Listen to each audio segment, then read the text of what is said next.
కాలమే కనబడినప్పుడు మన హృదయాలు కనబడవండి. మన హృదయంలో ఏమున్నది, మనం ఏమైనా నటిస్తున్నామా, నిజంగా మన భక్తులుగా ఉంటున్నామా అనేది ఖచ్చితంగా కనబడుతుంది. కాబట్టి మనుషులను మెప్పించడానికి మనం ఎప్పుడు ప్రయత్నం చేయకూడదు. దేవుడు మనల్ని చూస్తున్నాడు, గమనిస్తున్నాడనే భయం మనలో ఉండాలి తప్ప మనుషులు చూస్తున్నారా లేదా, మనుషుల కోసం కదా మనం బతికేది. మనం బతకవలసింది ఆయన కోసం. ఆయనే పరలోకములో ఉండి నిన్ను చూస్తున్నప్పుడు నువ్వు మనుషులు ఎందుకు చూస్తున్నావు? చూడకూడదు దేవుని బిడ్డలారా.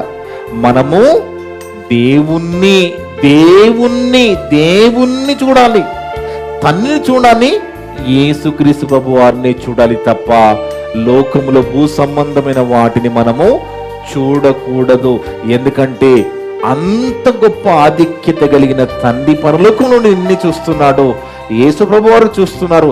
అందుకే సుటిగా యేసు వైపు చూచుచు, నిన్నేమో యేసు వైపు చూచుచు అంటే యేసు నీ వైపు చూచుచు, నువ్వు యేసు వైపు చూచుచు. అర్థమవుతుందా? మనము యేసును చూచుచు, యేసు మనని చూచుచు, కానీ మనము యేసు వైపు యేసును చూడకుండా లోకాన్ని చూస్తున్నాము.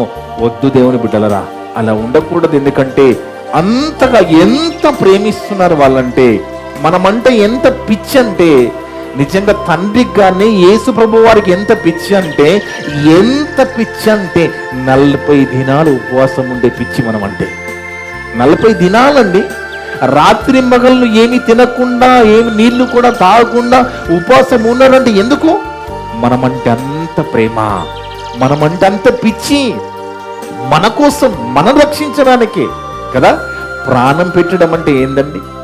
ప్రాణం పెట్టేంత ప్రేమ మనమంటే. యేసుక్రీస్తు ప్రభు వారికి మనమంటే ఎంత ప్రేమయ్యా అంటే, నీకోసం ప్రాణం పెట్టేంత ప్రేమ ప్రభు ప్రేమ. అందుకే మనల్ని నరహత్య చేయొద్దంటే పొడిచి చంపడమే కాదు. నరహత్య అనగా మనకేం గుర్తుకొస్తుందండి?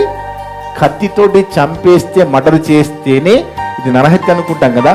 వాస్తవానికి బైబిల్ చెప్పిన అసలు నరహత్య ఏంటో తెలుసా? ఒక్కసారి 1వ యోహాను పత్రిక 3వ అధ్యాయము 14-15.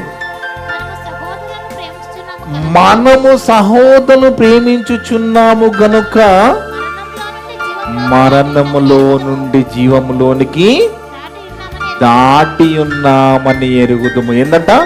మనము మన సహోదరులు ప్రేమించుచున్నాము గనక మరణంలో నుండి జీవములకు దాటి ఉన్నామంటే, ఇక చనిపోగానే మనము పరదేశం వెళ్ళిపోతాం.